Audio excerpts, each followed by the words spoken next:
नमस्कार मित्रों, आप सभी का यूपीएससी आईएएस एग्जाम्स यानी कि तपस्वी आईएएस में बहुत बहुत स्वागत है। आज का हमारा जो वीडियो लेक्चर है उसका टॉपिक है India and it's relation with neighbours, यानी कि भारत के अपने पड़ोसी राष्ट्रों के साथ कैसे रिलेशन है, डिप्लोमेटिक रिलेशन, इकोनॉमिक रिलेशन और कल्चरल रिलेशन और दूसरी तरह के जो रिलेशन है उसके बारे में आज हम इस वीडियो लेक्चर में डिस्कस करने वाले हैं। तो सबसे पहले देखते हैं कि जो भारत है वो इस साउथ एशियन रीजन, अपने जो पड़ोसी राष्ट्र है उसमें सबसे बड़ा है, उसमें भी भारत है वो इन सब देशों के साथ अपनी फ्रंटियर और जो कोस्ट लाइन है वो शेयर करता है, जिसमें भारत पाकिस्तान, नेपाल, भूटान, चाइना, बांग्लादेश, म्यांमार और श्रीलंका जैसे जो देश है उसके साथ अपनी बॉर्डर शेयर करता है। तो इसीलिए भी इन सब देशों के साथ भारत के जो डिप्लोमेटिक रिलेशन है वो दूसरे देशों के साथ जो रिलेशन है उसके थोड़ा अलग हो गए, क्योंकि भारत के पीपल और उन सब राष्ट्रों के लोग एक दूसरे के साथ जुड़े हुए हैं। कल्चरल हिस्ट्री और जियोग्राफिकल हिस्ट्री ये सब एक ही जो हिस्टोरिकल बेस देखे तो एक ही साथ जुड़े हैं। इसलिए भी हमारी जो फॉरेन पॉलिसी है उसमें भी काफ़ी चेंजेस आता है। जो फॉरेन पॉलिसी हम यूरोपियन और अब देखें तो हमने पहले जो अगले लेक्चर लिया उसमें हमने पाकिस्तान के साथ जो रिलेशन है उस पर डिस्कस किया और जो चाइना के साथ रिलेशन है उस पर ज़्यादा हमने फोकस किया। तो अब है जो छोटे छोटे राष्ट्र है हमारे आसपास पड़ोसी मुल्क है उसके बारे में आज हम जानते हैं। तो पहले देखते हैं कि हिस्टोरिकली और जियोग्राफिकली ये सब जो राष्ट्र है वो कहीं ना कहीं पर इंडियन सब कॉन्टिनेंट का पार्ट रहे, चाहे वो बांग्लादेश हो, नेपाल हो, पाकिस्तान हो और या फिर अफगानिस्तान। ये सब जो देश है वो पहले हिस्टोरिकली और जियोग्राफिकली भी देखे तो ये सब इंडियन सब कॉन्टिनेंट के पार्ट थे। और वैसे भी जो अफगानिस्तान, पाकिस्तान, बांग्लादेश, नेपाल ये सब पहले जो ऐतिहासिक रूप से देखे तो वो भारत के ही एक भाग थे। तो इसीलिए भी वहाँ की जो फॉरेन पॉलिसी है, पीपल टू पीपल जो डिप्लोमेसी होती है उसमें भी काफ़ी चेंजेस आता है दूसरे राष्ट्रों की तुलना में हम बात करें तो। और साथ ही साथ जो हमारे कल्चरल रिलेशन है उस और इकोनॉमिक रिलेशन उसमें भी काफ़ी बड़ा बदलाव आता है। तो इंडिया की फॉरेन पॉलिसी है वो जो हमारे पड़ोसियों के प्रति कैसी है कि हमने पड़ोसियों के प्रति नेबरहुड फर्स्ट जो पॉलिसी है वो अपनाई है।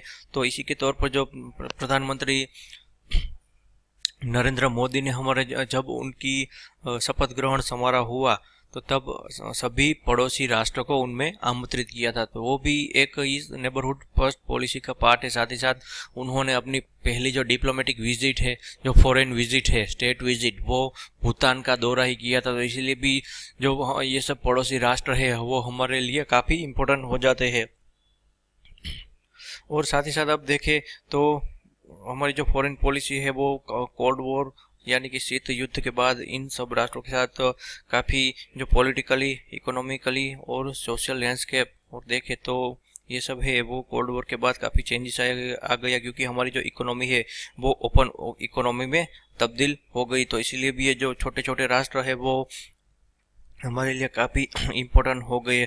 अब देखें तो इन सब राष्ट्रों के साथ जो हमारे जो संबंध है वो किस पर आधार रखते हैं, उसमें जो फॉरेन पॉलिसी जो खड़ी जाती है उसमें डिटर्मिनेंट में देखें तो हमारी जो जियोग्राफिकल साइज है वो भी इसमें सबसे इस सब जो साउथ एशियन नेबर्स की कंपैरिजन की तुलना करें तो हम सबसे बड़े हैं। तो इसीलिए भी इन सब राष्ट्रों के साथ जो हमारे रिलेशन है उसमें काफ़ी चेंजेस आता है। वो सब जो इन सब को इकट्ठा करे और एक तरफ ये इन सब राष्ट्रों को रखे और एक तरफ हम खड़े रहे तो फिर भी पलड़ा भारत के प्रति झुकता है। तो इसलिए भी हमारी जो फॉरेन पॉलिसी डिटर्मिनेंट्स है वो इन सब राष्ट्रों को उसमें कन्विंस करना होता है कि आप हमसे डरिए मत। तो इसे भी हमारी जो फॉरेन पॉलिसी है वो हमारे ये जो लार्जर साइज है साउथ एशियन नेबर्स में ये भी एक फैक्टर है। वो जो प्रिंसिपल है वो सब फॉरेन पॉलिसी की जो नीति खड़ी जाती है तब ये भी एक ध्यान में रखा जाता है। अब देखें तो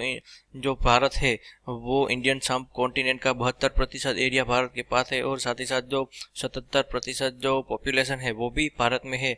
और साथ ही साथ देखें तो सिर्फ फिजिकल साइज या फिर जियोग्राफिकल साइज या फिर कहे तो जो पॉपुलेशन है, इसी के अलावा भारत की जो मिलिट्री है, लार्जर मिलिट्री स्ट्रेंथ और इकोनॉमिक स्ट्रेंथ है, वो भी इन सब जो राष्ट्र है उसके साथ रिलेशन में काफ़ी एक बहुत ही बड़ा फैक्टर बन जाता है। और हमारी जो पॉलिटिकल वॉइस है इन सब राष्ट्रों की इन सब राष्ट्रों की तुलना में जो बात करें तो वो भी एक जो फैक्टर है वो क्रिटिकल फैक्टर बन जाता है हमारे जो पड़ोसियों है उसमें।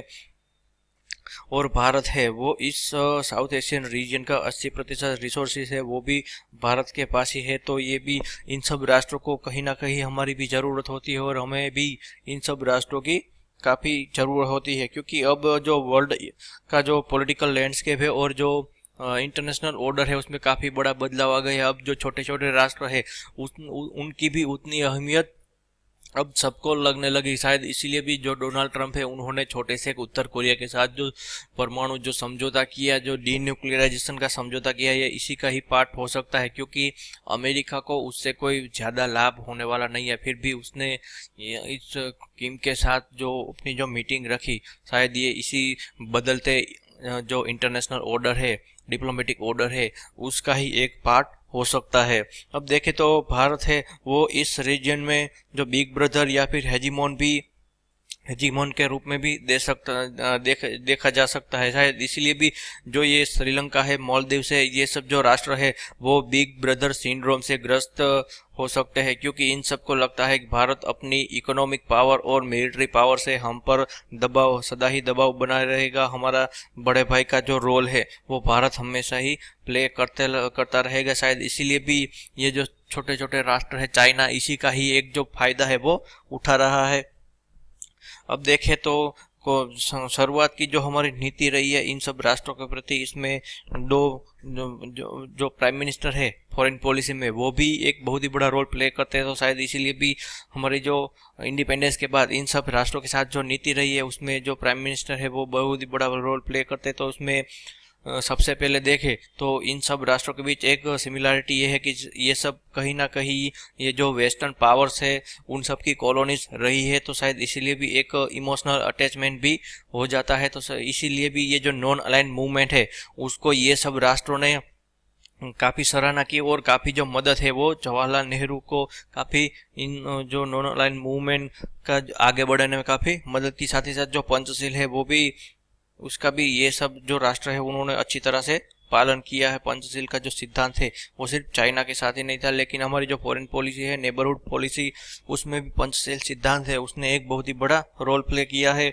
उसके बाद प्राइम मिनिस्टर इंदिरा गांधी की जो फॉरेन पॉलिसी नेबरहुड अपने जो पड़ोसी राष्ट्र है उसके प्रति देखे तो उसका मानना यह था कि ये जो सॉवरेनिटी और इक्वालिटी ये उन्होंने 1973 में जो नेपाल की पार्लियामेंट है वहाँ पर ये एक जो भाषण दिया था उसमें उन्होंने कहा है कि हम जो साउथ ईस्टर्न रीजन है वो अपनी कोई भी देश अपनी जो लैंड है वो किसी वेस्टर्न पावर या सुपर पावर को अपनी लैंड है उसका इस्तेमाल नहीं करने देगा। तो इसीलिए भी ये चाहते थे कि सोवरेन इक्वालिटी, साथ ही साथ सॉलिडारिटी ऑफ नेबर स्टेट। उनका मानना यह था कि आप जो सब राष्ट्र हो, चाहे वो भले ही छोटे राष्ट्र क्यों ना हो, लेकिन उनकी सोवरेनिटी वो इक्वल ही होनी चाहिए। और उन्होंने ज़्यादा फोकस दिया था कि ये जो वेस्टर्न पावर्स है, वेस्टर्न कंट्रीज और सुपर पावर्स है, वो साउथ एशियन रीजन में अपना जो पैर है वो ना रख सके। साथ इसीलिए भी इस सब राष्ट्रों को इकट्ठा होना बहुत ही जरूरी होता है। उसके बाद बहुत ही बड़ा इंडियन फॉरेन पॉलिसी में चेंजेस आए, गुजरात डॉक्ट्रिन, जो कि सिर्फ और सिर्फ नेबरहुड के ऊपर ही ज़्यादा फोकस करती थी। और वैसे भी देखें तो भूटान को छोड़कर भारत के जो सारे पड़ोसी देश में उसमें कहीं ना कहीं कभी ना कभी भारत विरोधी जो प्रवृत्तियां होती थी, इसलिए भी हमारी जो इंटरनेशनल जो स्टेटस है उसमें भी काफ़ी बड़ा जो प्रभाव इफेक्ट है वो पड़ती थी। इसीलिए भी ये गुजरात डॉक्ट्रिन है उसमें इसका जो मूल मंत्र ये था कि पहले जो हमारे नेबर जो पड़ोसी जो देश है उसमें भारत के ऊपर विश्वास जो है वो पैदा करने की कोशिश करनी होगी। उसके साथ बातचीत से जो कोई भी जो कॉन्फ्लिक्ट है, डिस्प्यूट है, वो इन सब के साथ शेयर करके, एक दूसरे के साथ शेयर करके उसको सुलझाने होगा। तो इसीलिए भी जो गुजरात डॉक्ट्रिन है उसमें पड़ोसी देशों के ऊपर ज़्यादा फोकस किया है। उसमें उन्होंने कहा है कि जो भारत है वो दक्षिण एशिया का सबसे बड़ा देश होने के नाते अपने जो छोटे छोटे जो पड़ोसी राष्ट्र है उनके प्रति उनका जो संबंध है वो कोर्डियल होना चाहिए, सौहार्दपूर्ण होना रखना होगा। तो इसलिए भी उन्होंने अपने जो गुजरात डॉक्ट्रिन है उसमें उन्होंने कहा है कि कोई भी जो देश है वो दूसरे देशों के जो आंतरिक मामले है उसमें दखल नहीं देना। साथ ही साथ उन्होंने कहा है कि कोई भी देश है वो एक दूसरे के खिलाफ जो एंटी नेशनल एक्टिविटीज होती थी उसको वो अपने देश में कभी भी करने नहीं देगा। और साथ ही साथ उन्होंने उस पर भी फोकस किया है कि जो सॉवरेनिटी है उसका जो ख्याल है वो हमेशा ही जो देश है वो रखेगा। तो ये गुजरात डॉक्ट्रिन है उन्होंने जो ये गुजरात डॉक्ट्रिन है वो हमारी इंडियन फॉरेन पॉलिसी का एक बहुत ही बड़ा जो पिलर है वो माना जाता है, क्योंकि उसमें नेबरहुड के प्रति ज़्यादा जो भार है वो दिया है। साथ ही साथ इन सब राष्ट्रों के प्रति जो हमारा व्यवहार है उसमें भी काफ़ी बड़ा जो चेंजेस है वो गुजरात डॉक्ट्रिन से आया है। इसी का जो एग्जांपल है वो है कि जो फ़र्क का जो डैम है उसका जो डिस्प्यूट है वो गुजरात डॉक्ट्रिन के तहत ही सॉल्व किया गया। साथ ही साथ पाकिस्तान के साथ हमारे जो रिलेशन है वो ज़्यादा उग्र ना हो, इसलिए भी उन्होंने जो हमारी ऐसा कहा जाता है कि उनके प्रधानमंत्री के कार्यकाल में जो हमारी रिसर्च एंड एनालिसिस विंग है उसकी एक्टिविटीज है पाकिस्तान में थोड़ी कम कर दी थी, क्योंकि इससे हमारे जो रिलेशन है वो बदल जाए। क्योंकि उनका मानना ये था कि जो पाकिस्तान की जो भौगोलिक स्थिति है उसमें कोई भी चेंजेस नहीं आएगा, वो हमेशा ही हमारा एक नेबर रहेगा। तो नेबर तो अच्छा भी होता है और बुरा भी होता है, तो बुरा है उसको अच्छा करने की हमें कोशिश करनी चाहिए। तो इसीलिए भी जो गुजरात डॉक्ट्रिन है उसको काफ़ी उस वक्त भी रिलेवेंट माना जाता था, वो आज भी काफ़ी रिलेवेंट है। और अभी प्रधानमंत्री मोदी की जो इन सब राष्ट्रों के प्रति विदेश नीति देखे तो उसमें कोई चेंजेस नहीं है। पहले जो होती थी नेबरहुड फर्स्ट पॉलिसी उसी है, वही उन्होंने एक जो ज़्यादा जोर दिया है तो वो है विस्तारवाद नहीं विकासवाद, यानी कि इन सब राष्ट्रों को साथ लेके ही हम साउथ एशियन रीजन का जो विकास है डेवलपमेंट है वो कर सकते हैं। शायद इसीलिए भी भारत है वो इन सब देशों के साथ जो हमारे इकोनॉमिक रिलेशन, साथ ही साथ जो इन सब देशों में इंफ्रास्ट्रक्चर है वो इनकी कैपेबिलिटी को डेवलप करने में भी काफ़ी भारत है वो इन सबको हेल्प कर रहा है। अब देखें तो साउथ एशिया के बारे में थोड़ा देख लेते हैं। साउथ एशिया है वन ऑफ द मोस्ट और more volatile region of the world कहा जाता है, क्योंकि उसमें साउथ एशिया है उसमें जो हिमालय और हिंदू कुश माउंटेन से जो इंडियन ओशियन है वहाँ तक ये पूरा का पूरा साउथ एशियन रीजन है वो कवर होता है। और इसमें भी देखें तो ये जो सारे राष्ट्र है उसमें जो एथनिक जो ग्रुप्स है वो भी अलग अलग है, कल्चर अलग अलग है। पहले तो जो सब एक ही होते थे, लेकिन ये जो आर्टिफिशियल बाउंड्रीज बनाई गई है इससे हमारे जो रिश्तों में काफ़ी खटास भी आ गई है। जो ब्रिटिशरों द्वारा जो आर्टिफिशियल बाउंड्रीज बनाई गई है उससे हमारे रिश्तों में भी बड़ा चेंजेस आया। साथ ही साथ इन सब राष्ट्रों है उसमें भी चाइना ने एक बहुत बड़ा भारत विरोधी जो अपना जो प्रोपोगेंडा और एजेंडा है इन सब राष्ट्रों में भारत विरोधी एजेंडा चलाया है। तो शायद इसलिए भी हमारा जो रिलेशन है वो थोड़ा काफ़ी कुछ जो राष्ट्र है उससे बिगड़ना शुरू हो गया था, और कभी अच्छे होते हैं कभी बुरे होते हैं। शायद इसीलिए भी ये जो मालदीव्स के साथ हमारा जो रिलेशन चल रहे हैं वो इसी का ही एक स्वरूप माना जाता है। साथ ही साथ देखें तो नेपाल भी थोड़े वक्त से हमारे खिलाफ जो आवाज़ है वो उठा रहा है। और बांग्लादेश की भी बात करें तो जब अवामी लीग पावर में आती है तो वो प्रो इंडियन, उनकी पॉलिसी प्रो इंडियन होते हैं। वही बीएनपी पार्टी जब आती है पावर में तो उनकी जो पॉलिसी है वो थोड़ी एंटी इंडियन हो जाती है। तो इसीलिए भी साउथ एशियन रीजन को इसीलिए ही ये जो वोलेटाइल रीजन है उसके रूप में देखा जा सकता है। और अभी देखें तो इन साउथ एशियन रीजन में भी काफ़ी अभी जो टेंशन है उसमें चल रही है, क्योंकि साउथ एशियन रीजन है उसमें जो ये न्यूक्लियर आर्म स्टेट है पाकिस्तान है और इंडिया, दोनों न्यूक्लियर आर्म स्टेट है। तो शायद इसलिए भी ये जो सारे राष्ट्र है वो इससे डरते हैं कि कभी टेंशन इतनी भी ना बढ़ जाए कि ये जो परिस्थिति है वो न्यूक्लियर वॉर तक की आ जाए। तो इसीलिए भी एक बहुत ही बड़ा टेंशन होता है। इन सब राष्ट्रों की जो एकता होती है उसमें एक न्यूक्लियर फैक्टर भी होता है, सिक्योरिटी फैक्टर भी होता है। उसके बाद देखें तो क्रॉस बॉर्डर टेररिज्म है वो भी एक बहुत ही बड़ा फैक्टर है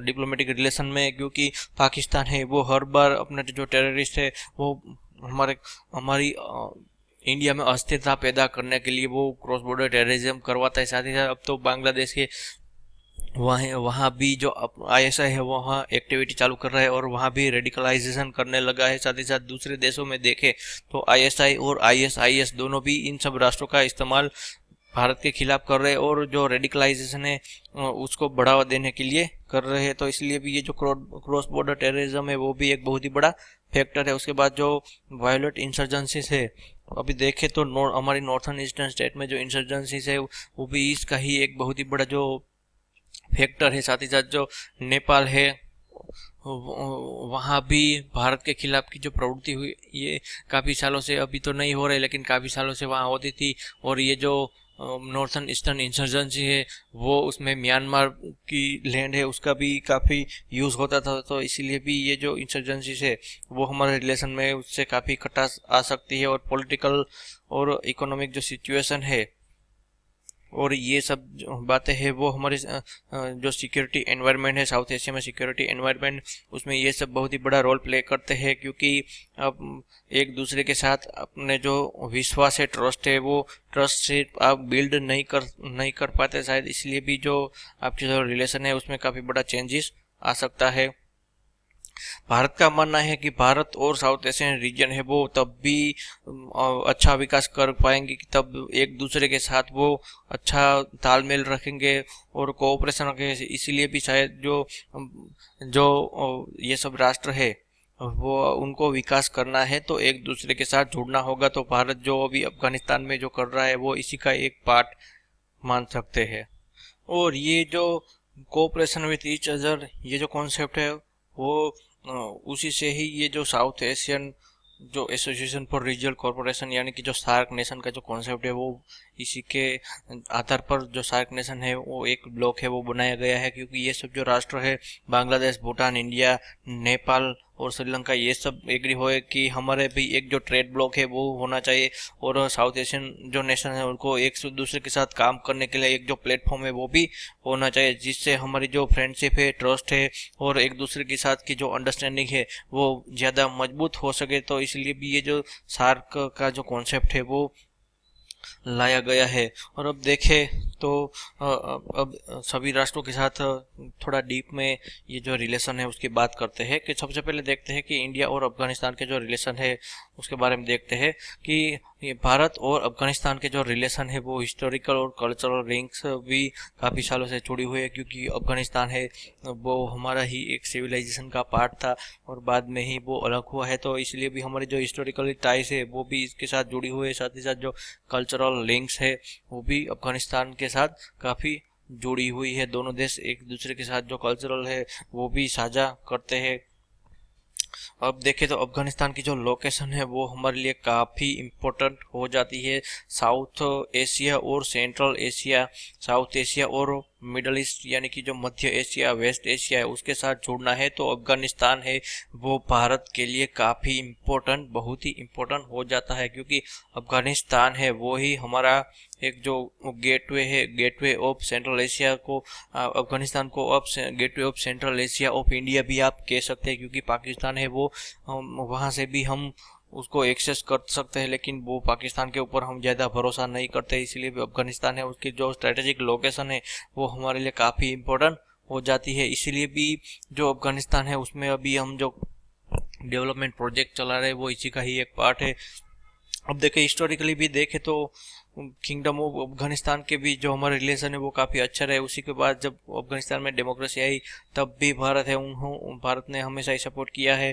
भारत ही अकेला ही ऐसा साउथ एशियन कंट्री से जिसने कम्युनिस्ट अफगानिस्तान, जब सोवियत यूनियन का इन्वेजन हुआ उस वक्त जो कम्युनिस्ट अफगानिस्तान सरकार थी उसको भारत ही अकेला ऐसा साउथ एशियन रीजन में देश था जिन्होंने एक राष्ट्र के एक सरकार के रूप में मान्यता दी थी। तो इसीलिए भी हमारी जो रिलेशन है उसको आप ऐसे देख सकते हैं। उसके बाद हमारी जो फॉरेन पॉलिसी है उसमें काफ़ी चेंजेस आया 2001 के बाद, जब ग्लोबल वॉर ऑन टेरर की शुरुआत हुई। जॉर्ज बुश ने जब अफगानिस्तान और इराक जैसे देशों के ऊपर जो प्रॉक्सी वॉर चलाना शुरू कर दिया, जो आक्रमण करना टेररिज्म के खिलाफ जो उन्होंने मुहिम चलाई उसमें अफगानिस्तान को पूरी तरह बर्बाद कर दिया। और उसके बाद जो 2001 है तब हमारा जो कंदहार कांड हुआ था, हमारा जो IC-814 का जो हाईजैक हुआ था, तब जो तालिबान गवर्नमेंट है उसके बाद हमारी जो फॉरेन पॉलिसी है उसमें काफ़ी चेंज है। एकदम भारत को ये लगा कि जो तालिबान गवर्नमेंट है वो कभी भारत का साथ नहीं देगी, तो इसलिए भी भारत अफगानिस्तान है वहाँ पर डेमोक्रेसी बनी रहनी चाहिए, तालिबान का गवर्नमेंट के ऊपर कंट्रोल नहीं होना चाहिए। इसलिए भी भारत है वो अफगानिस्तान की जो डेमोक्रेसी है उसको काफ़ी पुरजोर से वो सपोर्ट कर रहा है। भारत ने हमेशा ही यूनाइटेड स्टेट्स की जो मिलिट्री एक्शन है तालिबान गवर्नमेंट के खिलाफ, और इन सब जो जो टेररिस्ट इंस्टीट्यूशन और टेररिस्ट आउटफिट है उन सब के खिलाफ भारत ने हमेशा ही जो मिलिट्री एक्शन ली गई है उसमें भारत ने हमेशा ही यूनाइटेड स्टेट और यूनाइटेड नेशन का हमेशा ही साथ दिया है, और हमें एक स्ट्रॉन्ग सपोर्टर है वो रहा है। साथ ही साथ काबुल में डेमोक्रेटिक रेजिम रहना चाहिए, इसी का भी भारत है वो काफ़ी सालों से वकालत कर रहा है। शायद इसलिए भी वहाँ की जो डेमोक्रेसी है उसको भारत अपना स्ट्रॉन्ग सपोर्ट है वो दे रहा है। और उसके बाद जब जो तालिबान गवर्नमेंट गिर चुकी तब भारत ने जो डेमोक्रेटिक गवर्नमेंट की शुरुआत हुई, तब भारत ने उसके साथ के जो रिलेशन है डेमोक्रेटिक गवर्नमेंट के साथ रिलेशन वो काफ़ी मजबूत बना लिए। अब अफगानिस्तान के काफ़ी जो रिलेशन काफ़ी मजबूत बना लिए, और भारत ने जो कि अफगानिस्तान जिनको सभी जो वेस्टर्न मुल्क है उनको तबाह कर दिया था, तो उसको रिकंस्ट्रक्ट करने के लिए भारत अभी काफ़ी वहाँ जद्दोजहद कर रहा है, काफ़ी इन्वेस्ट कर रहा है, काफ़ी डेवलपमेंट प्रोजेक्ट है वो अफगानिस्तान में चला रहा है। क्योंकि सब जो राष्ट्र है उन सब राष्ट्रों ने वहाँ पर तबाही तो मचाई लेकिन रिकंस्ट्रक्शन के ऊपर ज़्यादा ध्यान नहीं दिया। तो कुछ ऐसे वेस्टर्न कंट्रीज है वो फंडिंग तो कर रहे हैं लेकिन उतनी नहीं जितनी वहाँ की जो डेवलपमेंट है वो होनी चाहिए। तो इसीलिए भी भारत है वो वहाँ पर काफ़ी जो इन्वेस्ट है वो कर रहा है।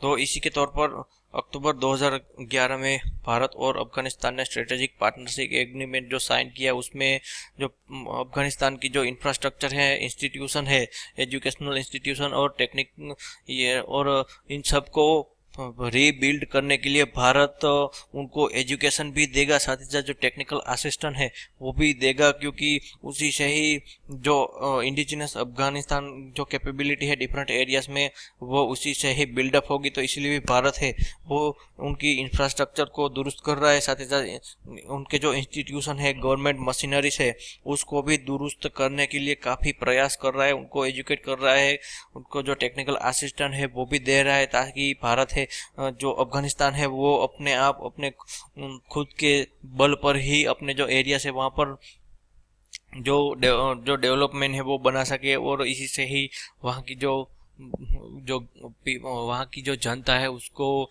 उसके वेलफेयर के ऊपर भी ज़्यादा ध्यान दिया जा सके, और तालिबान है उस पर भी काफ़ी कंट्रोल रखा जा सके।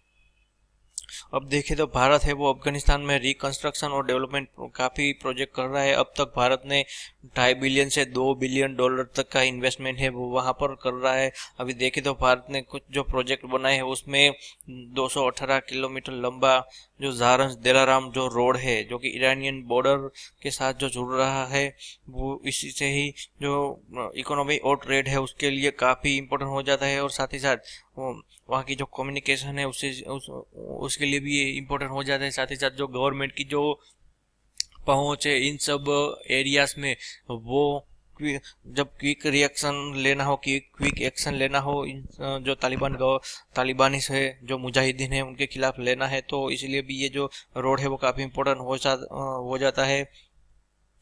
उसके बाद दूसरा डेवलपमेंट है सलमा डैम, जो कि काफ़ी उसको इंडो अफगान फ्रेंडशिप डैम भी कहा जा सकता है, कहा जाता है, जो कि जो हेरात प्रांत है वेस्टर्न अफगानिस्तान में वहाँ पर ये बनाया गया है। और साथ ही साथ तो एक 42 मेगावाट का एक पावर हाउस है, हाइड्रो इलेक्ट्रिक पावर हाउस, वो भी बनाया गया है ताकि अफगानिस्तान के जो लोग हैं उनको इलेक्ट्रिसिटी है वो मिल सके और इसकी लाइफ में थोड़ा बहुत जो चेंजेस है वो आ सके। क्योंकि अभी आप देखें तो अफगानिस्तान है वो हेविली डैमेज कंट्री है, जो अफगानिस्तान में माइंस की तादाद बहुत ही ज़्यादा है, तो इसलिए कभी ना कभी ये जो आम लोग हैं, निर्दोष लोग हैं, वो उसके चपेटे में आ जाते हैं। तो इसलिए भी भारत है वहाँ पर हॉस्पिटैलिटी है, जो हॉस्पिटल्स है वो बिल्डअप कर रहा है, मेडिकल इंस्टीट्यूशन है वो बिल्डअप कर रहा है। और अभी देखें तो भारत ने जो डेमोक्रेसी को फुल सपोर्ट करता है। तो इसलिए भी जो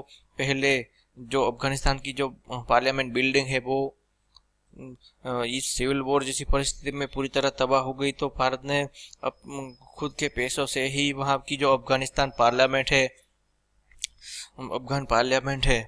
बिल्डिंग उसका नरेंद्र मोदी और अफगानिस्तान के जो प्रेसिडेंट है उन्होंने साझा उद्घाटन किया। और उसके बाद देखें तो भारत ने एक एयर कॉरिडोर भी प्रोवाइड किया है काबुल से दिल्ली और कंदाहार से दिल्ली तक, ताकि अफगानिस्तान के जो लोग हैं उनको थोड़ा बहुत राहत मिल सके, इकोनॉमी के लिए थोड़ा होगा। साथ ही साथ जो मेडिकल असिस्टेंट के लिए भी वो लोग यहाँ आ सकते हैं। साथ ही साथ जो एजुकेशन है उसमें भी ये एक बहुत ही बड़ा जो रोल है वो प्ले करता है। अभी भारत अपनी जो सॉफ्ट डिप्लोमेसी है वो भी दिखा रहा है। जो अभी जो क्रिकेट जो सीरीज हुई थी वो भी इसी का ही एक पार्ट है। आप उसको देख सकते हैं कि भारत है वो अफगानिस्तान को मेन स्ट्रीम में लाना चाहता है। अब देखें तो भारत ने फ्यूचर प्रोजेक्ट प्लान भी तय की है। उसमें सेहदू डैम बनाएगा। साथ ही साथ जो ड्रिंकिंग वाटर प्रोजेक्ट है काबुल का, और साथ ही साथ काबुल का जो सैनिटेशन प्रोजेक्ट है वो भारत है वो प्रोवाइड करेगा। साथ ही साथ जो बांदे अमीर यानी कि जो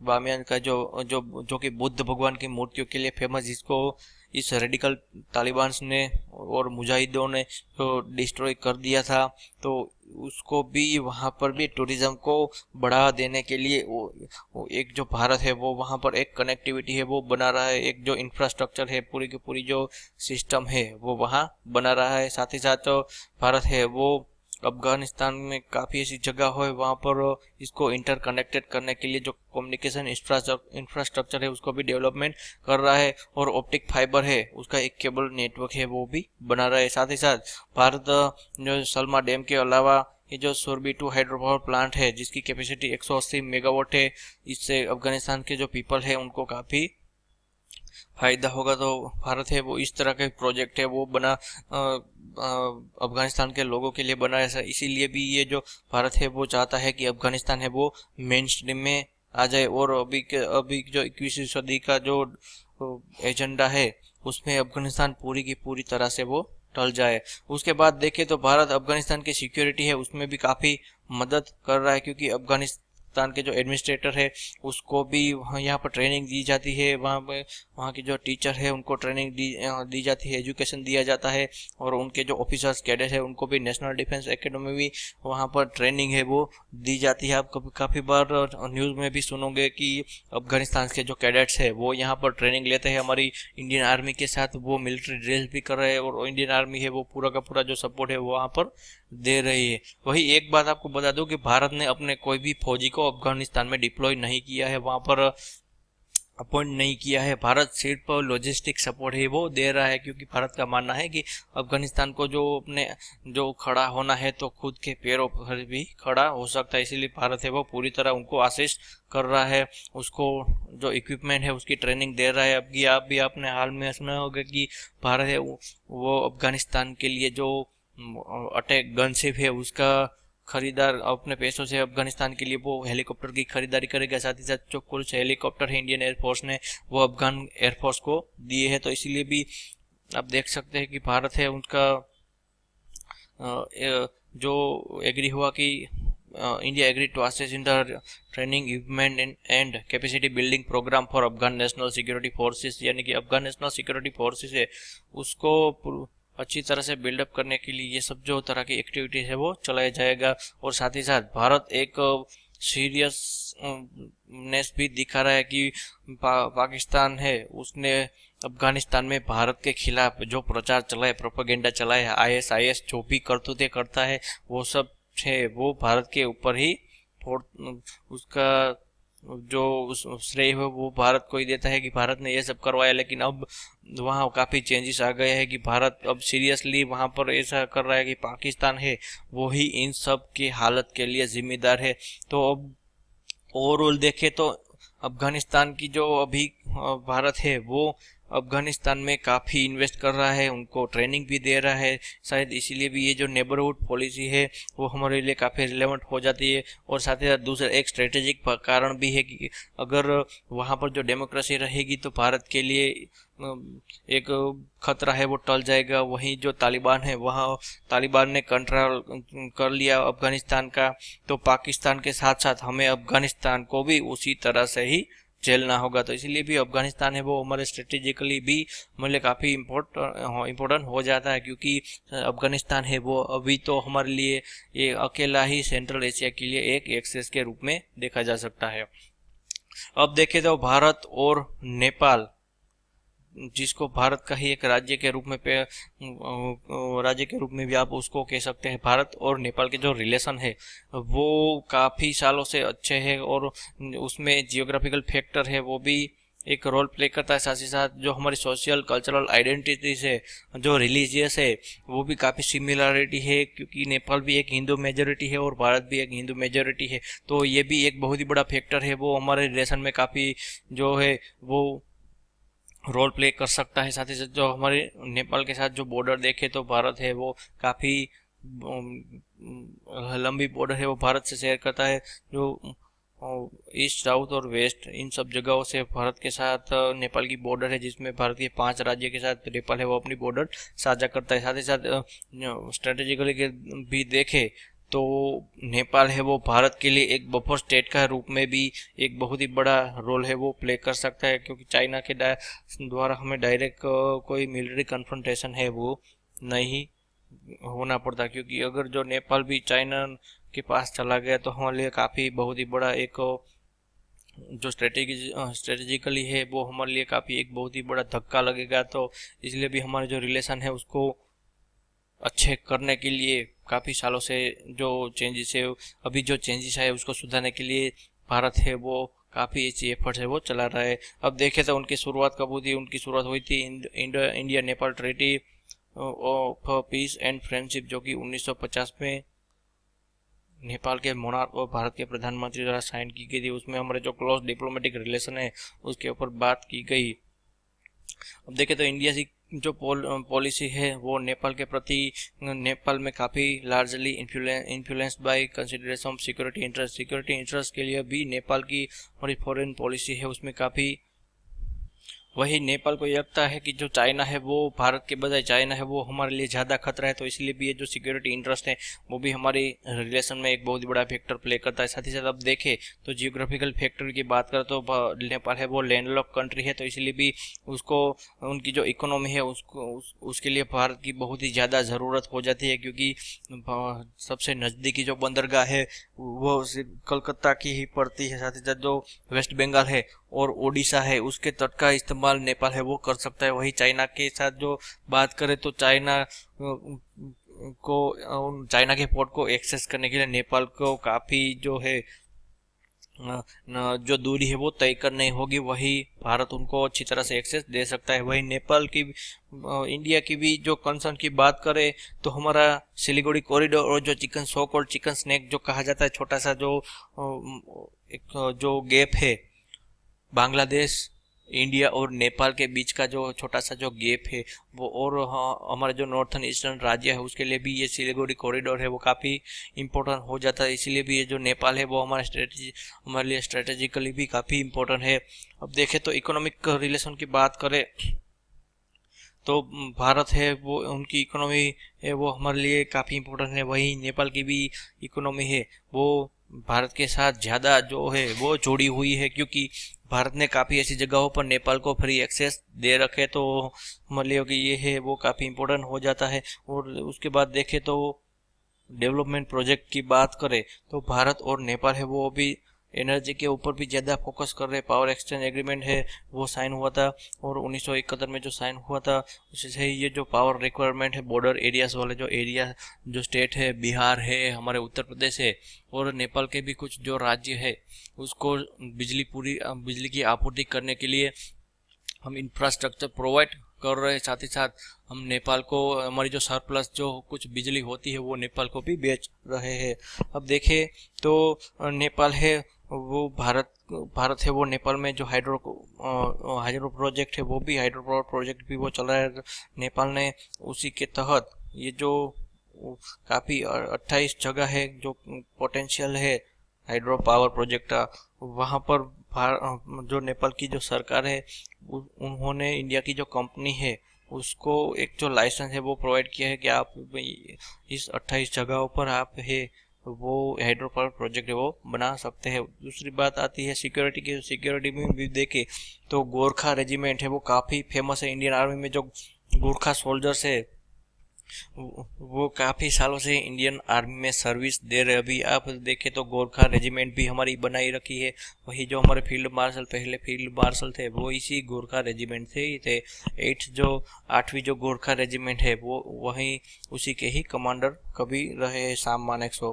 उसके बाद देखें तो अभी जो करंटली जो बात करें तो 32,000 से ज़्यादा गोरखा सोल्जर है वो हमारी गोरखा रेजिमेंट में सर्विस दे रहे हैं। तो ये भी आपको याद रखने। उसके बाद देखें तो हमारे डिप्लोमेटिक रिलेशन की बात करें तो ये जो नेपाल में जो एम्बेसी है उसके साथ साथ हमने कॉन्सुलेट जनरल है Birgunj south central part of जो नेपाल में स्थित है वहाँ पर हमने कॉन्सुलेट की ऑफिस एक खोल रही है। साथ ही साथ जो रिप्रेजेंटेटिव ऑफिस है विराटनगर में वहाँ पर भी खोल रखी है। साथ ही साथ कल्चरल रिलेशन की बात करें तो नेपाल के जो पशुपतिनाथ है, जनकपुरी है, मिथिला है, ये हमारे लिए काफ़ी इंपॉर्टेंट प्लेसेस हो जाते हैं। होली प्लेसेस, सेक्रेट प्लेसेस हमारे लिए, क्योंकि जो रामायण की जो बात करें एपिक में ये सब जगहों पर के बारे में लिखा गया है। वहीं जो टूरिज्म की बात करें तो नेपाल हमारे लिए भी काफ़ी इसीलिए भी इम्पोर्टेंट हो जाता है। और ये जो नेपाल का सबसे बड़ा जो टूरिज्म है पशुपतिनाथ, तो भारत हर साल सबसे ज़्यादा जो टूरिज्म जाते हैं तो वो पशुपतिनाथ के दर्शन के लिए वहाँ पर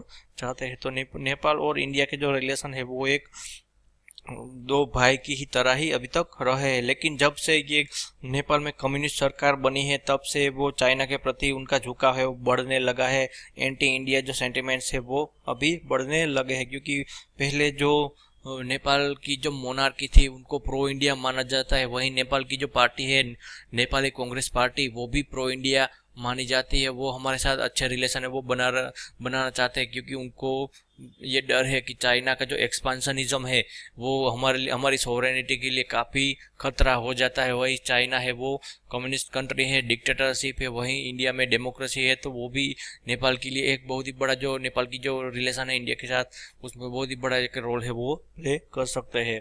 अब देखें तो भारत और म्यांमार के जो रिलेशन है या फिर उसके बारे में देखते हैं कि भारत के साथ जो है वो इन सभी राष्ट्रों की ही तरह हमारे जियोग्राफिकली, हिस्टोरिकली और कल्चरली जो हमारे रिलेशन है वो पहले से ही बंधे हुए हैं। अब बुद्धिज़्म की बात करें या फिर कहे तो जो अहोम किंगडम से आसाम का जो अहोम किंगडम से उसके भी रूट आप म्यांमार में भी देख सकते हैं। तो कल्चरल टाइज है वो भी हमारे लिए काफ़ी इंपॉर्टेंट हो जाता है। और बुद्धिज़्म है वो भी इन दोनों देशों के बीच का एक जो चेन है उसके रूप में भी आप दे सकते हैं। और साथ ही साथ म्यांमार की जो स्ट्रेटेजिक लोकेशन है वो भी हमारे इंटरनल और एक्सटर्नल दोनों रीजन के लिए काफ़ी इंपॉर्टेंट हो जाते हैं, क्योंकि म्यांमार है वो जो बे ऑफ बंगाल रीजन है उसमें भी एक बहुत ही बड़ा पत्ता है जो कार्ड है वो प्ले कर सकता है। साथ ही जो हमारे इंटरनल मैटर है जैसे कि नॉर्थन ईस्टर्न जो इंसर्जेंसी चल रही है उसी में भी जो म्यांमार है वो हमारे लिए काफ़ी एक बहुत ही बड़ा सिक्योरिटी पार्टनर के रूप में भी हम उसको देख सकते हैं। वही जो भारत है वो जो स्ट्रेटेजिकली के भी देखे तो इंडिया की जो एक्ट ईस्ट पॉलिसी है उसकी शुरुआत करने के लिए पहले हमें इस जो नेपाल है वो एक विंडो के रूप में और एक गेटवे के रूप में भी आप उसको एक दे सकते हैं। क्योंकि अगर आपको आपकी एक्ट ईस्ट जो पॉलिसी है उसको जो ज़मीनी तौर पर आपको लाना है तो पहले म्यांमार है वहाँ पर आपको अपनी एफर्ट्स है वो दिखानी पड़ेगी। हाँ, अभी के जो हमारे जो रिलेशन है एक जो कहे तो फिनोमिनल प्रोग्रेस है वो काफ़ी अभी के सालों में दिख रही है, क्योंकि जब से वहाँ पर जो डेमोक्रेसी आई है तब से हमारा जो रिलेशन है उसमें काफ़ी जो चेंजेस आया है। और अब सिक्योरिटी की बात करें तो भारत और जो नेपाल है उन्होंने 2 मई 2014 में एक जो MOU किया था बॉर्डर कोऑपरेशन के तहत, उसमें भी दोनों देशों ने अपने जो डिफेंस कोऑपरेशन साथ ही साथ जो पॉलिटिकल रिलेशन है उसको बहुत ही मजबूत करने के लिए उस पर ऊपर ज़्यादा ध्यान दिया। और अभी देखें तो वहाँ की जो स्टेट काउंसिलर है आंग सान सू की उनकी जो सरकार है, नेशनल लीग फॉर डेमोक्रेसी की जो सरकार है, उनकी जो पार्टी का नाम है नेशनल लीग फॉर डेमोक्रेसी, उनकी जो सरकार है वो हमें एक बहुत ही बड़ी अपॉर्चुनिटी देती है म्यांमार के साथ हमारा जो रिलेशन है उसको मजबूत करने के लिए। म्यांमार हमेशा ही भारत का एक बहुत ही बड़ा मजबूत साथीदार के रूप में ही रहा है। वही म्यांमार है वो दोनों देशों के बीच जो एक कहे तो एक बैलेंस भी बना रहा है, क्योंकि म्यांमार चाइना के साथ भी उतने ही रिलेशन अच्छे हैं जितने हमारे साथ है। तो अब देखें तो हमारा उनके साथ के हमारे जो रिलेशन है वो हम भारत है वहाँ कुछ डेवलपमेंट एफर्ट्स करके हम चाइना के बजाय हम ज़्यादा है वो म्यांमार को अपने पाले में ले सकते हैं। अभी देखें तो मोदी गवर्नमेंट है वो उन्होंने कहा है कि जब उन्होंने म्यांमार की यात्रा की तो तब उन्होंने कहा कि म्यांमार है वो हमारे लिए रीजनल फॉरेन पॉलिसी में काफ़ी एक मजबूत का साझेदार के रूप में उभर सकता है, क्योंकि हम जो हमारी एक्ट ईस्ट पॉलिसी है उसके लिए भी म्यांमार है वो काफ़ी इम्पोर्टेंट है। साथ ही साथ जो नेबरहिंग फर्स्ट पॉलिसी है उस लिए भी जो म्यांमार है वो हमारे लिए काफ़ी इम्पोर्टेंट है। साथ ही साथ देखें तो बुद्धिस्ट सर्किट जो इनिशिएटिव है, ये सब जो बुद्धिज़्म वाले जो देश हैं उन सबको एक साथ जोड़ने के लिए जो भारतीय बुद्धिस्ट सर्किट इनिशिएटिव जो है उसमें भी ये जो है वो म्यांमार है वो काफ़ी इंपॉर्टेंट हो जाता है। साथ ही साथ हमारी जो रीजनल कनेक्टिविटी है नॉर्थन ईस्टर्न राज्यों के साथ जो हमारी कनेक्टिविटी है उसको भी मजबूत करने के लिए, इंफ्रास्ट्रक्चर को मजबूत करने म्यांमार है वो बहुत ही बड़ा जो साझेदार के रूप में उभर सकता है। साथ ही साथ जो हमारी बॉर्डर सिक्योरिटी है उसके लिए भी म्यांमार है वो काफ़ी एक मजबूत साथीदार के रूप में उभर सकता है। वही देखे तो भारत के एक बहुत ही बड़ा इम्पोर्टेंट जो प्रोजेक्ट भारत ने चलाया है वो है कालादान मल्टी मॉडल प्रोजेक्ट है। ये जो कालादान मल्टी मॉडल प्रोजेक्ट है वो एक मल्टी मॉडल ट्रांसपोर्ट प्रोजेक्ट है जिसमें जो शिपिंग, इनलैंड वाटर शिपिंग और रोड ट्रांसपोर्ट ये सब बातें हैं, इससे एक जो कनेक्टिविटी है वो प्रोवाइड की जाएगी। उसका जो लिंक है उसमें कोलकाता से जो सितवे बंदरगाह है, म्यांमार की सितवे बंदरगाह उससे जोड़ना है। साथ ही साथ म्यांमार की जो कालादान रिवर है उससे हमें नॉर्थन ईस्ट के स्टेट है उससे जुड़ना है। तो ये एक काफ़ी हमारे लिए काफ़ी बहुत ही स्ट्रेटेजिकली भी ये इम्पोर्टेंट हो जाता है। साथ ही साथ जो इकोनॉमिकली और ट्रेड रिलेशन है उसमें भी जो ये जो कालादान मल्टी प्रोजेक्ट है वो काफ़ी इम्पोर्टेंट हो जाता है। ये 3000 करोड़ रुपये का ये जो प्रोजेक्ट है तकरीबन इसमें 3000 करोड़ की लागत लगेगी और ये भारत है वो उसका फंडिंग करेगा। तो इसलिए भी क्योंकि हमारी ये जो रीजनल कनेक्टिविटी है नॉर्थन ईस्टर्न स्टेट के साथ, इसलिए भी ये काफ़ी इम्पोर्टेंट हो जाता है। वही भारत के जो ईस्टर्न प्रांत वाले जो सीपोर्ट है उससे हम म्यांमार के जरिए जो हमारे जो नॉर्थन ईस्टर्न स्टेट है उसके साथ हम ये कनेक्टिविटी प्रोवाइड करने से ट्रांसपोर्टेशन हमारे लिए आसान होगा। तो इसलिए भी हमारी जो सिलीगुड़ी कॉरिडोर और चिकन स्नैक कहा जाता है उससे हमारी जो उस पर जो दबाव है अभी वो काफ़ी घट जाएगा। तो इसलिए भी ये स्ट्रेटेजिकली भी देखे और इकोनॉमिकली भी देखे तो ये कालादान मल्टी प्रोजेक्ट है वो हमारे लिए काफ़ी इम्पोर्टेंट हो जाता है। क्योंकि इकोनॉमी की बात करें तो जो भारत है वो म्यांमार का थाईलैंड और चीन के बाद तीसरा सबसे बड़ा व्यापारिक पार्टनर है, ट्रेड पार्टनर है। तो इसलिए भी इसका भी एक बहुत ही इकोनॉमिकली भी एक इम्पोर्टेंट है वो हो जाता है। वहीं देखे तो भारत, म्यांमार और थाईलैंड है वो एक एशियन ट्राइलेटरल हाईवे है वो बना रहा है, जिससे भारत है वो आसियन कंट्रीज के साथ जुड़ गए। आसियन में जो Brunei, Cambodia, Indonesia, Laos, Malaysia, Myanmar, Philippine, Singapore, Thailand और वियतनाम जैसे राष्ट्र है उसके साथ हमें इजीली एक्सेस है वो मिल जाएगा। तो अब देखें तो भूटान के साथ हमारा जो रिलेशन है उसकी बात करते हैं, क्योंकि अभी हाल ही में आपने देखा होगा कि जो डोकलाम क्राइसिस हुई थी उसमें आपने जान गए होंगे कि भूटान है वो हमारे लिए कितना एक इम्पोर्टेंट साथीदार है। भूटान और इंडिया है वो काफ़ी सालों से अपने जो रिलेशन है वो मजबूत बनाए हैं, लेकिन उसमें मजबूती ज़्यादा कब आई जब तिब्बतियन जो रिवोल्ट है 1959 का जो रिवोल्ट है और चाइना इंडिया जो कॉन्फ्लिक्ट हुई थी उससे भूटान है वो भारत के प्रति उनका रवैया है वो काफ़ी बदल गया और भारत के सबसे ज़्यादा जो नज़दीक है वो आ गया।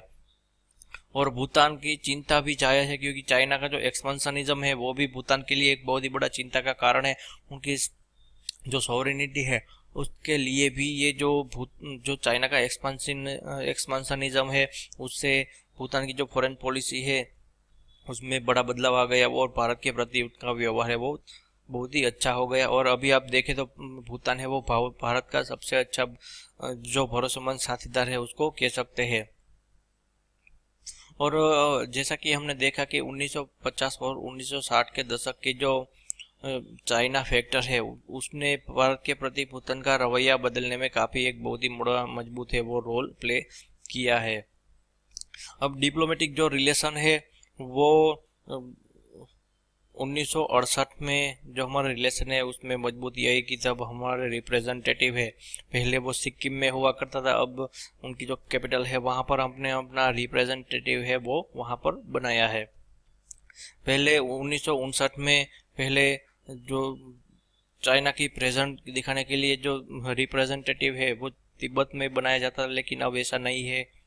अब देखें तो भारत है वो भूटान को इंटरनेशनल कम्युनिटी में भी अपनी आवाज़ बुलंद करने के लिए काफ़ी मदद कर रहा है। 1971 में भारत की ही हेल्प की वजह से है भूटान है वो यूएन का एक मेंबर स्टेट है वो बन गया है। अब देखें तो मोस्ट इम्पोर्टेंट है वो 1949 की जो ट्रीटी ऑफ फ्रेंडशिप है उसके तहत भारत है वो फॉरेन पॉलिसी और अपनी सिक्योरिटी पॉलिसी है वो भारत ही भूटान को गाइड करेगा, जिसे 2007 में उसको रिन्यू किया गया है। और उसमें जो इंडिया है वो एक्सटर्नल अफेयर्स मैटर्स में गाइड करेगा, ये ट्रीटी का जो आर्टिकल 2 है उसके तहत ये तय किया गया है।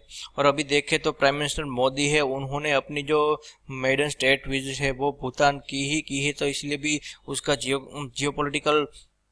जियोपॉलिटिक्स में देखें तो भूटान है वो हमारे लिए काफ़ी इम्पोर्टेंट हो जाता है। अभी आप देखें तो अभी आपको ये लगना होगा कि जो मालदीव से, भूटान से, ये सब छोटे छोटे राष्ट्र के से हमें क्या मिलेगा, लेकिन जब भारत और चाइना जैसे बड़े बड़े जो राष्ट्र आपस में भिड़ रहे होते हैं तो ये जो छोटे छोटे राष्ट्र है वो हमारे लिए काफ़ी एक बहुत ही इम्पोर्टेंट रोल है वो प्ले कर सकते हैं। अभी देखें तो भूटान का सबसे बड़ा ट्रेडिंग पार्टनर है वो चाइना नहीं है, वो है इंडिया।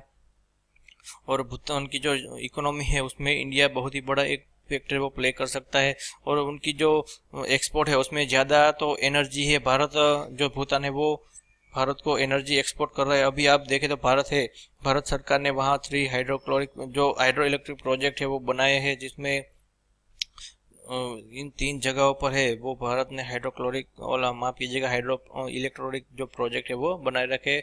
और साथ ही साथ अब देखें तो भारत है वो भी इंटर गवर्नमेंटल और मॉडल के ऊपर अभी ये जो पुंतसंगचू और 1, 2 और 3 ये मांग देचू ये जो है अभी अंडर कंस्ट्रक्शन है वो वहाँ पर भारत है वो हाइड्रो इलेक्ट्रॉनिक प्रोजेक्ट है वो बना रहा है।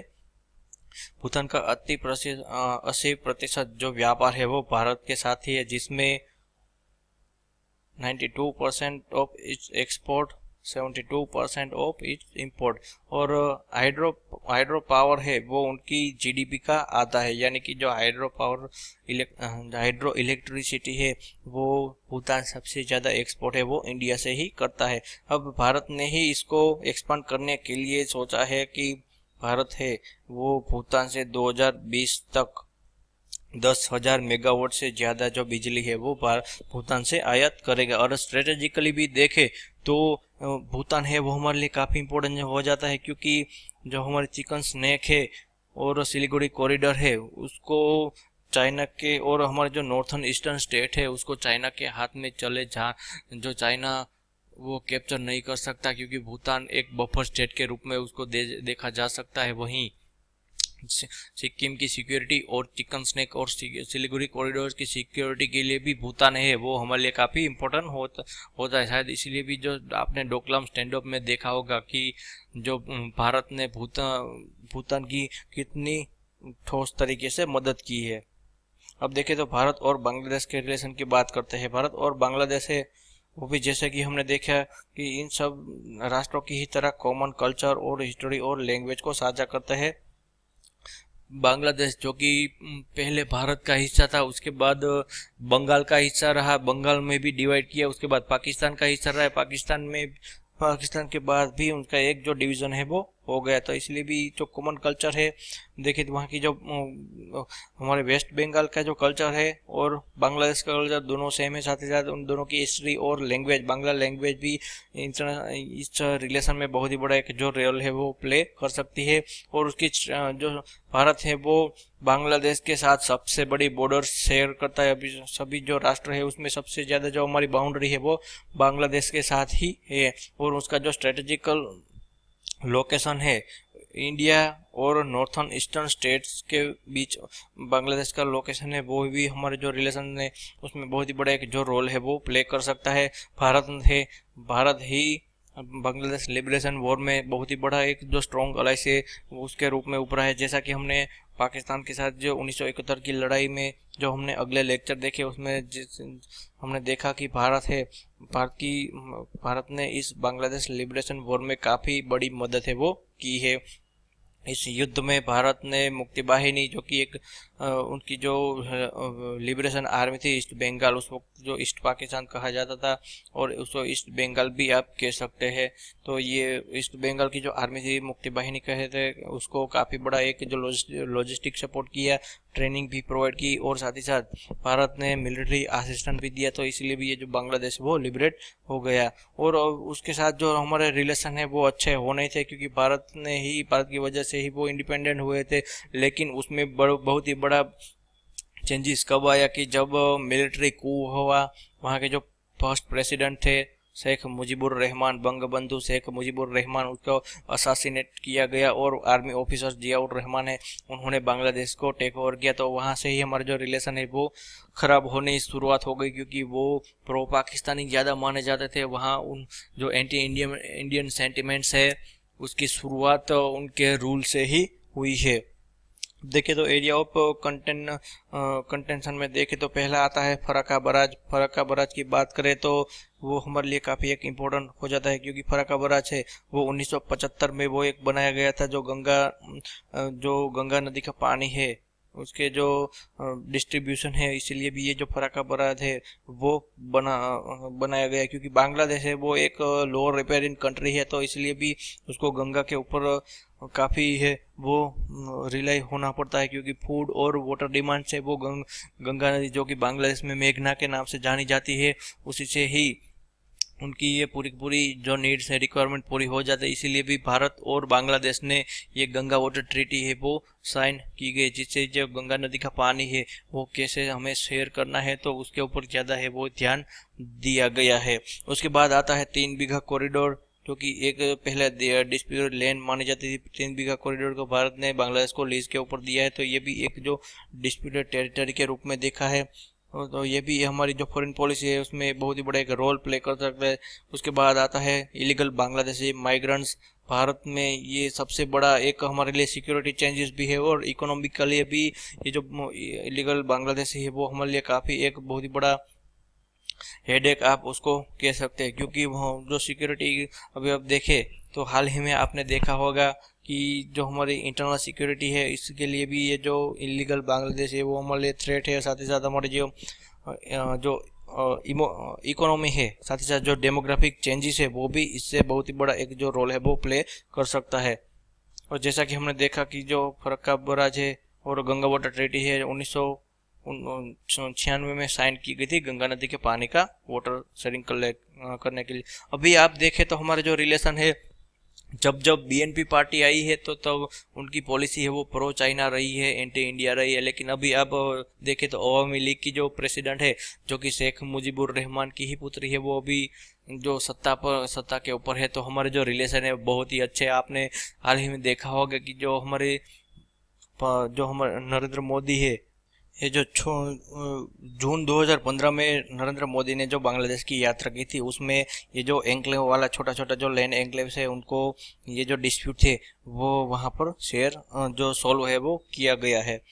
तो अब देखते हैं कि भारत और श्रीलंका के जो रिलेशन है उसकी बात करते हैं कि भारत और श्रीलंका के रिलेशन है वो भी हिस्टोरिकली एक जो हिस्ट्री है उसमें एक फैक्टर बहुत ही बड़ा प्ले करता है क्योंकि जो उनके जो रिलेशनशिप है वो मौर्य एम्पायर के काल में हमारे जो रिलेशन है उसके साथ बने क्योंकि अशोक ने अपनी पुत्री संघमित्रा और अपने पुत्र महेंद्र को वहां पर एज ए मिशनरी है वो बुद्धिस्ट धर्म अपना जो धर्म है उसका प्रचार करने के लिए वहां पर भेजा था। साथ ही साथ दोनों देश है वो इंटेलेक्चुअल, कल्चरल, रिलीजियस और लिंग्विस्टिक इंटरेक्शन है भी काफ़ी सालों से हमारा रहा है। आप देखें तो अशोका की कुछ जो हिस्ट्री है, साथ ही साथ जो बुद्धिज्म की कुछ हिस्ट्री और साथ ही साथ इंडिया की भी हिस्ट्री, आप श्रीलंका के जो कैनोनिकल टेक्स्ट है, दीपवंश, महावंश, ऐसी जो किताबें उसमें आप भारत की हिस्ट्री है वो देख सकते हैं।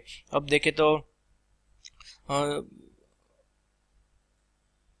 शुरुआत से ही क्यों एक जो कॉलोनाइजेशन है वो भी एक हमारा इमोशनल अटैच के रूप में आप उसको देख सकते हैं, क्योंकि जो कॉलोनाइज दोनों के दोनों जो देश है वो कभी ना कभी ब्रिटिश की कॉलोनी रहे, तो ये भी एक जो फैक्टर है वो हमारी फॉरेन पॉलिसी में बहुत ही बड़ा एक रोल है प्ले कर सकता है। साथ ही साथ जो वहाँ की डेमोग्राफी देखे तो तमिल पीपल है वो वहाँ पर ज़्यादा है, तो इसलिए भी वो हमारे लिए काफ़ी एक इम्पोर्टेंट हो जाता है। साथ ही साथ देखे तो श्रीलंका की जो स्ट्रेटेजिक लोकेशन है वो भी हमारे लिए काफ़ी इम्पोर्टेंट हो जाती है, क्योंकि इंडियन ओशियन रीजन में भारतीय नौसेना है वो सबसे बड़ी है, और लेकिन उनको चुनौती देने के लिए जो ये चाइना अपनी प्रेजेंस है वो इंडियन ओशियन में बना रहा है, तो इसी के तौर पर जो श्रीलंका का जो पोर्ट है उसको कोलंबो पोर्ट है वहाँ पर वो अपनी नेवल एक्सेस श्रीलंका ने दे रखी है।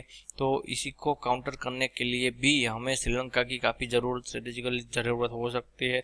उसके बाद देखें तो हमारा जो रिलेशन है वो एक वक्त में ख़राब भी हो गए थे, क्योंकि इंडो श्रीलंका पीस एकॉर्ड जो साइन हुआ था हमारे प्रधानमंत्री राजीव गांधी और श्रीलंका के जो प्रेसिडेंट थे जी आर जयवर्धने ने, उसके बीच जुलाई 1987 में जो हुआ था उससे, और जो इंडियन पीस कीपिंग फोर्स है वहाँ उनको वहाँ पर डिप्लॉय किया गया, जो एलटीटी है उसके खिलाफ लड़ने के लिए है वो वहाँ पर किया गया। तो उसी के बाद हमारा जो रिलेशन है वो थोड़ा ख़राब होना शुरुआत हो गई, लेकिन अब उसकी उसमें बहुत ही बड़ा बदलाव कब आया, जब 2015 में जो मैत्रीपाला सिरिसेना है वो वहाँ के प्रेसिडेंट बने, और जो प्रो चाइना प्रेसिडेंट थे महिंदा राजपक्षे उनकी सत्ता गई, और जब मैत्रीपाला सिरिसेना वहाँ के जो प्रेसिडेंट है बने तो एक हमें होप दिखी एक नए चैप्टर की शुरुआत होने की। तो इसी से ही भारत है वो वहाँ पर जो इंफ्रास्ट्रक्चर है वो भी डेवलपमेंट कर रहा है। साथ ही साथ कुछ ऐसे जो एयरफोर्स एयर बेसिस है और नेवल बेसिस है उसको भी भारत है वो अभी इजीली एक्सेस कर पा रहा है।